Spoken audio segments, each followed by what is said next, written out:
నిరీక్షణ prayer house మరియు centre సంఘముల తరపున కృపాసత్య సంపూర్ణుడైన యేసుక్రీస్తు నామములో మీ అందరికీ నా వందనములు. ఈ దినపు దేవుని మాట 2 సమూయేలు గ్రంథం 15వ అధ్యాయం 20వ వచనం.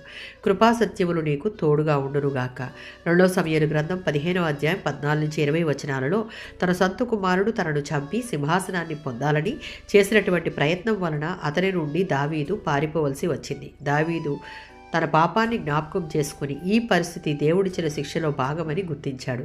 దావీదు ఇప్పుడు అవమానంతో తరమబడుతున్న వ్యక్తిగా తనపై దేవుడు విధించిన ఈ తీర్పును విధేయతతో అంగీకరించాడు. గిత్తీయుడైన ఇత్తయి ఫిలిస్తీన్ల దేశం నుండి బహిష్కరించబడిన పరదేశి. బహుశా దావీదు సౌలు నుండి పారిపోయిన సమయంలో అతడు దావీదు చెంతకు చేరాడు. తనతో పాటు రానవసరం లేదని ఇత్తయికి దావీదు చెప్పాడు. కానీ ఇత్తయి యెహోవా జీవము తోడు, నేను చచ్చినను బ్రతికినను నీతోనే ఉంటాను అని ప్రమాణం చేశాడు. దావీదుతోనే ఉండుటకు నిశ్చయించుకున్నాడు. యోహాను సువార్త 1వ అధ్యాయం 17వ వచనం.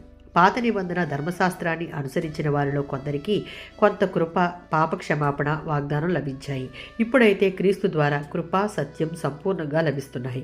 ఒకప్పుడు కృప మరుగున ఉన్నట్టు కాక ఇప్పుడు అది క్రీస్తు యేసు ద్వారా ప్రత్యక్షమైంది. నీతి న్యాయములు దేవుని యొక్క సింహాసనానికి ఆధారాలు. కృపా సత్యములు ఆయన సన్నిధానంలో నిండి ఉన్నాయి. పాత నిబంధన కాలంలో బలులు అర్పించడం ద్వారా కృప లభించేది అనుకునేవారు. కానీ క్రొత్త నిబంధనలో విశ్వసించిన ప్రతి వారికి దేవుని కృప లభిస్తుంది.